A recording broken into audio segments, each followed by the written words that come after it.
नमस्कार दोस्तों, मेरा नाम है शब्द और आज की इस वीडियो में हम डिस्कस करने वाले हैं मार्केटिंग मैनेजमेंट का एक बहुत ही ज़्यादा इंपॉर्टेंट टॉपिक, जिसका नाम है सर्विस मार्केटिंग यानी कि सेवा विपणन। सेवाओं के साथ में यहाँ पर हम डिस्कस करेंगे कि सेवाएं क्या होती हैं। अभी तक हमने मार्केटिंग मैनेजमेंट के अंदर बहुत सारे टॉपिक्स पढ़ लिए हैं, जिसमें हमने प्रोडक्ट प्राइस प्लेस प्रमोशन की जो प्रोडक्ट प्राइस और प्लेस की बातें हैं वो हम कर चुके हैं। यानी कि प्रोडक्ट डिसीजंस क्या होते हैं, एसटीपी क्या होता है, कुछ बेसिक टॉपिक या 5 से 6 वीडियोज़ में इस टॉपिक के ऊपर बना चुका हूँ। और आज का ये वीडियो जो है हमारा सर्विस मार्केटिंग के ऊपर है। सर्विस मार्केटिंग नया कॉन्सेप्ट है थोड़ा सा, कंपैरेटिवली अगर देखें हम प्रोडक्ट मार्केटिंग के बिहाफ पर। और इससे पहले की वीडियोज़ में हमने business environment, HRM, banking and financial institutions की यूनिट्स कवर कर रखी हैं। अगर आपने वो वीडियोज़ नहीं देखी हैं तो आप चेकआउट कर सकते हो। मेरे मैंने बहुत सारी यूनिट वाइज प्लेलिस्ट बना दी है, आपको सारी ही कंटेंट जो है मेरा वो प्लेलिस्ट के माध्यम से मिल जाएगा। आप चेकआउट कर सकते हो अगर आप तैयारी कर रहे हो कॉमर्स के किसी भी सब्जेक्ट में, कॉमर्स के साथ में किसी भी एग्ज़ाम की तैयारी कर रहे हो। ठीक है, तो चलिए स्टार्ट करते हैं। सर्विस मार्केटिंग होती क्या है बेसिकली, आप ये समझिए। पहले हमने अभी तक देखा कि मार्केटिंग क्या होती है। मार्केटिंग एक तरह का टूल है जो हमको सिखाता है किस तरह से हमको अपना प्रोडक्ट बेचना है। आगे बेचना थोड़ा सा एक नैरो सेंस बन जाता है यहाँ पर। पुराना टॉपिक है कि हम किस तरह से अपने जो प्रोडक्ट हैं जो हमने बनाया है उसको बेचें। आजकल का जो युग है मार्केटिंग का युग चल रहा है। मार्केटिंग में हम बेचने के साथ साथ ये भी देखते हैं कि कस्टमर के हिसाब से बेचना है उसको। कस्टमर की नीड्स और वांट्स देखकर हम उसके हिसाब से उसको प्रोडक्ट ऑफर करते हैं, तब वो खरीद ही लेगा। ठीक, ये मानकर चला जाता है कि कस्टमर जो है जिसको हम पढ़ेंगे समझेंगे और कस्टमर को देख कर उसके हिसाब से हमको प्रोडक्ट बनाना चाहिए, जिससे कि हमारा जो प्रोडक्ट है वो आसानी से बिक जाए। और पूरी की पूरी जो इंडस्ट्री है, मार्केटिंग इंडस्ट्री है, वो इसी बेस पर काम करती है। ठीक है, और सर्विस भी क्या आता है। सर्विस देखिए, प्रोडक्ट क्या होता है। प्रोडक्ट को हम छू सकते हैं, टच कर सकते हैं, ख़रीद सकते हैं और यूज़ कर सकते हैं।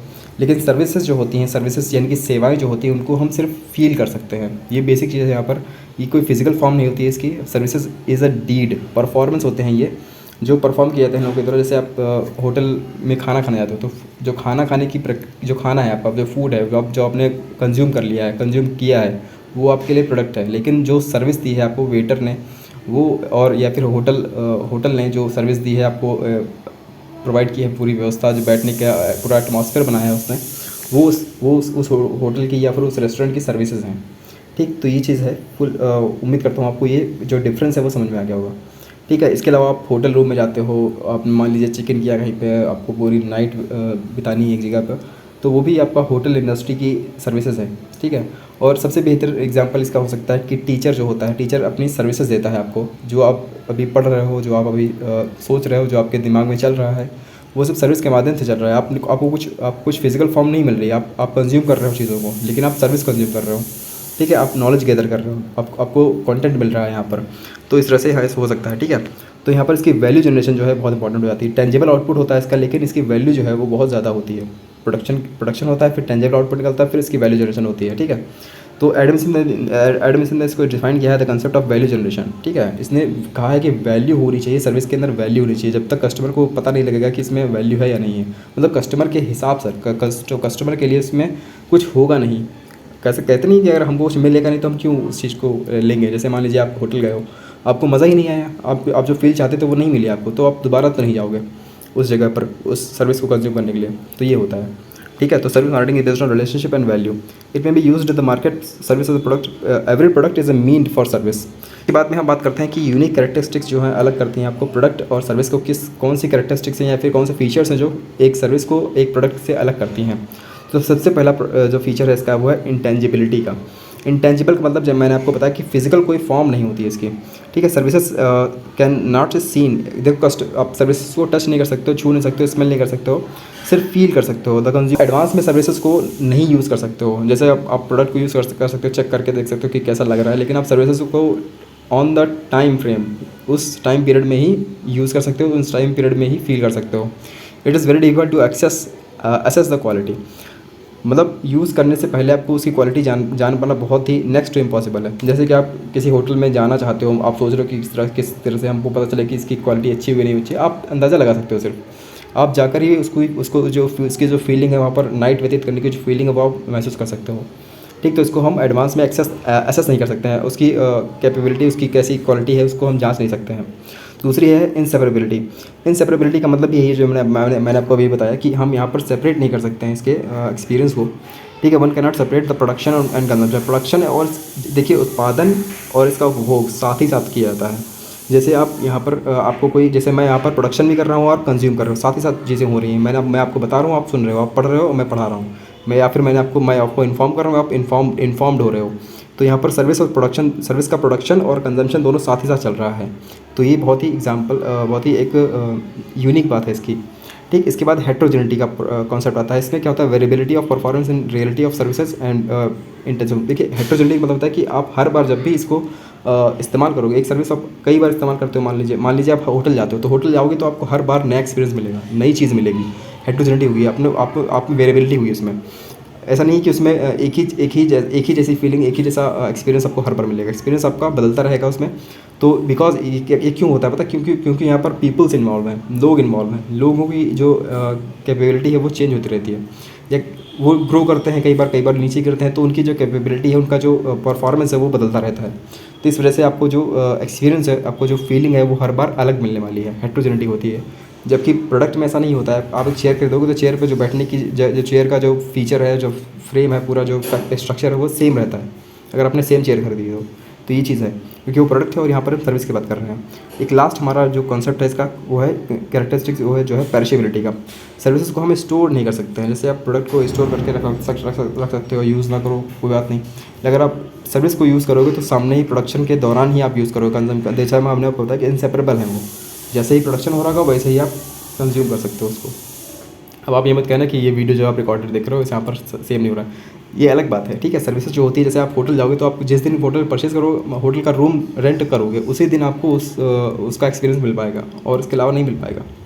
ठीक, तो यहाँ पर स्टोरेज की फैसिलिटी नहीं मिलती है। कंजम्पशन जो होगा वो साइमल्टेनियसली होगा।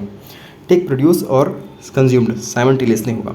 तो ये कुछ खास बातें थी इसके बारे में। इसके बाद में हम देखने वाले हैं कि 7 Ps, जैसे मैं आपको स्टार्टिंग में बताया था, एक इससे पहले के 2-3-4 वीडियोस पहले की बात है, मैंने एक वीडियो बनाई थी, वहाँ पर मैंने आपको 4 Ps समझाए थे।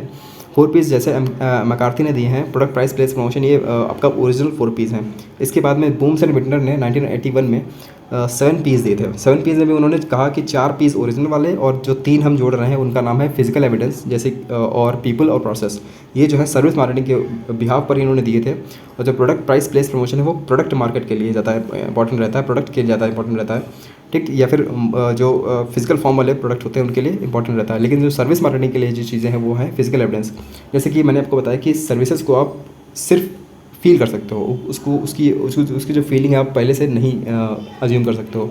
तो उसकी फीलिंग को अज्यूम कराने के लिए कैटलॉग्स बांटे जाते हैं, कि आपको बताया जाता है कि ऐसा ऐसा होगा, आपके साथ वीडियोस सर्कुलेट होती है। आपको होटल, जैसे आप होटल जाते हो तो उससे पहले आपको दिखाया था कि ये होटल में ये चीज़ें हैं और यहाँ पर ऐसे ऐसे रूम्स हैं, तो आप कम से कम फील ले सकते हो उसकी। तो फिजिकल एविडेंस दिखाने के लिए आपको कुछ कैटलॉग्स या फिर कुछ और चीज़ें एडवर्टीजमेंट कराना पड़ता है, उस हिसाब से कि आपका कंज्यूमर जो है वो समझ पाए कि क्या आपको मिलने वाला है सर्विस के दौरान में। ठीक है, इसी तरह से आप हॉस्पिटल जाते हो तो आपको हॉस्पिटल की चीज़ें दिखाई जाती है कि यहाँ पर हमारे यहाँ पर ये इंस्ट्रूमेंट्स हैं, जैसे आपको इस तरह से यहाँ पर आपकी जो मेडिकल कंडीशन है वो सही की जाएगी। तो ये चीज़ें हैं जो फिजिकल एविडेंस है वो आपको फील कराया जाता है आपके कंज्यूम करने से पहले आपको, तो वो फिजिकल एविडेंस होता है। इसके बाद पीपल क्या करते हैं? पीपल सबसे इंपॉर्टेंट चीज़ है सर्विस मार्केटिंग के अंदर, क्योंकि वो प्रोवाइड करता है, वो परफॉर्म करता है, वही परफॉर्म करेगा। उसकी स्किल्स जो है आपको अच्छा एक्सपीरियंस भी दे सकती हैं और बुरा एक्सपीरियंस भी दे सकती हैं। तो यहाँ पर ये जो पीपल है वो सबसे इंपॉर्टेंट रोल निभाता है सर्विस मार्केटिंग के अंदर। इसके बाद लास्ट में है प्रोसेस जो है पीपल के द्वारा किए जाने वाला जो प्रोसेस है वो ऑन टाइम, एक्यूरेट और आपकी ज़रूरत के हिसाब से होना चाहिए, तभी आपको सर्विस का असली मज़ा या असली फीलिंग मिल पाएगी। तो प्रोसेस ऑन टाइम होना चाहिए और एक्यूरेट होना चाहिए। ठीक है, तो ये चीज़ है। और ये 3 Ps हैं, अलग से इन्होंने दिए हैं, जो दिए हैं बूम्स एंड विटनर ने। आपको नाम याद रखना है। मैकार्थी का नाम सारे जानते हैं, बूम्स एंड विटनर का नाम बहुत तो भूल जाते हैं। ठीक है, इसके अलावा एक और नाम है, मुझे याद आ रहा है, रॉबर्ट लॉटरबॉर्न ने मार्केटिंग मिक्स कॉन्सेप्ट दिया था। रॉबर्ट लॉटरबॉर्न ने। ठीक, मैंने यहाँ पर लिखा नहीं है, और इससे पहले एक वीडियोज़ में बता चुका हूँ मैं। ठीक, तो लास्ट आपका आज का टॉपिक है ये। हमारे यहाँ पर सर्विसेज को 4 भागों में बांट सकते हैं। देखिए बहुत इंपॉर्टेंट कॉन्सेप्ट है, इसको आप मिस मत करिएगा। इसमें 4 नाम आपको याद रखने हैं। पीपल प्रोसेसिंग सर्विसेज होती हैं, पोजेशन प्रोसेसिंग सर्विसेज होती हैं, मेंटल स्टिमुलस प्रोसेसिंग सर्विसेज होती हैं, और इन्फॉर्मेशन प्रोसेसिंग सर्विसेज होती हैं। ठीक, इन सभी को आप एक बार नाम से ही याद कर लोगे, समझ में आ जाएगा। तो सबसे पहला है पीपल प्रोसेसिंग सर्विसेज, जो पीपल्स के द्वारा प्रोवाइड की जाती हैं, जैसे कि बार्बर है, हेल्थ केयर है। यहाँ पर जो लोग हैं उनकी स्किल्स जो है वो मैटर करती हैं। ठीक, इसके बाद में आता है पोजेशन प्रोसेसिंग सर्विसेज, जहाँ पर क्या होता है कि एक कुछ पोजेशन होता है, गुड्स होता है, एक बढ़िया चीज़ होती है जिसके माध्यम से आपको सर्विस दी जाती है। जैसे कि रिफ्यूल किया जाता है तो आपको फ्यूल की ज़रूरत होगी, रिसाइकिल किया जाएगा तो आप वहाँ पर मशीन्स होती हैं जो स्क्रैप करती हैं चीज़ों को। ठीक, तो मशीन जो होती है वो आपका यहाँ पर पोजेशन आपके पास होगा तो आप उस सर्विस को प्रोवाइड कर पाओगे। ठीक, ठीक, इसके अलावा हमारा आता है मेंटल स्टिमुलस प्रोसेसिंग सर्विसेज। ये होती हैं आपकी जो मेंटल स्टिमुलस होता है, जो दिमागी काम करने वाली चीज़ें होती हैं, जैसे कि एजुकेशन है, एडवर्टाइजमेंट है, पर्सन होता है। ठीक, तो ये यहाँ पर जहाँ पर माइंड का काम होता है वो चीज़ें यहाँ पर आती हैं। इसके बाद में लास्ट हमारा इन्फॉर्मेशन प्रोसेसिंग सर्विसेज है, जहाँ पर हम इन्फॉर्मेशन गैदर करके अपनी जो सर्विसेज प्रोवाइड कर सकते हैं। जैसे अकाउंटिंग है, बैंकिंग है, यहाँ पर इन्फॉर्मेशन की ज़्यादा ज़रूरत होती है, ना कि नॉलेज की भी ज़रूरत होती है एक हिसाब से कह सकते हैं, लेकिन इन्फॉर्मेशन ज़्यादा बड़ा रोल में आता है यहाँ पर। अगर आप रिसेंट टाइम से या फिर करंट से इन्फॉर्म्ड हो तो आप ये चीज़ें प्रोवाइड कर सकते हो खुद ही। ठीक, तो ये चार भागों में सर्विसेज की कैटेगरीज को बांट सकते हैं। यहाँ पर एक्शन, पीपल और प्रोसेसिंग के हिसाब से बांटी जाती हैं। तो पीपल प्रोसेसिंग है और मेंटल स्टिमुलस है। यहाँ पर एक में सबसे ऊपर आएगा सिर्फ पीपल, जो इनके पास स्किल्स होती है, स्किल्स आप याद रखेंगे people processing services. Mental stimulus में याद रखेंगे एजुकेशन नॉलेज के हिसाब से। और इन्फॉर्मेशन प्रोसेसिंग सर्विसेज में आपकी जो है इन्फॉर्मेशन, अगर आपके पास इन्फॉर्मेशन का पोजीशन है, अगर आप इन्फॉर्मेशन गैदर कर चुके हो तो आपको ये सर्विसेज प्रोवाइड कर सकते हो। और लास्ट में आता है पोजेशन प्रोसेसिंग सर्विस, जहाँ पे आपके पास पोजेशन है, कुछ बड़ी चीज़ है आपके पास जिससे आप सर्विसेज दे सकते हो। जैसे कि आप गाड़ी धुलवाने जाते हो तो गाड़ी धुलवाने का जो प्रोसेस है वो मशीन के द्वारा किया जाता है। वो मशीन अगर किसी के पास में, तो वो पोजेशन उसके पास में है तो वो उस चीज़ को प्रोवाइड कर रहा है, तो जो धुलने का काम है वो सर्विस में आएगा। लेकिन जो उसके पास जो पोजेशन है वो पोजेशन प्रोसेसिंग सर्विस कहलाएगी। ठीक है, रिफ्यूलिंग, जैसे कि आप पेट्रोल बांट रहे हो वो सब चीज़ें। ठीक, रिफ्यूल किया जाता है। तो ये है एग्जांपल्स, ये कैटेगरीज हैं आपकी। और उम्मीद करता हूँ ये आपको टॉपिक जो है बहुत ज़्यादा अच्छे से क्लियर हो गया होगा। अगर आपको नहीं समझ में आया है तो आप कमेंट में पूछ सकते हो। और सो यही था ये video. See you in the next video. आने वाला जो वीडियो होगा वो हमारा मार्केटिंग पे हो सकता है, मैनेजमेंट पे हो सकता है। मैं अब बहुत सारे टॉपिक्स बनाने वाला हूँ यहाँ पर और कुछ नए टॉपिक्स आपके लिए लेके आऊँगा। So thank you guys, please like करिए, शेयर करिए, सब्सक्राइब करिए चैनल को। Thank you guys, God bless you all.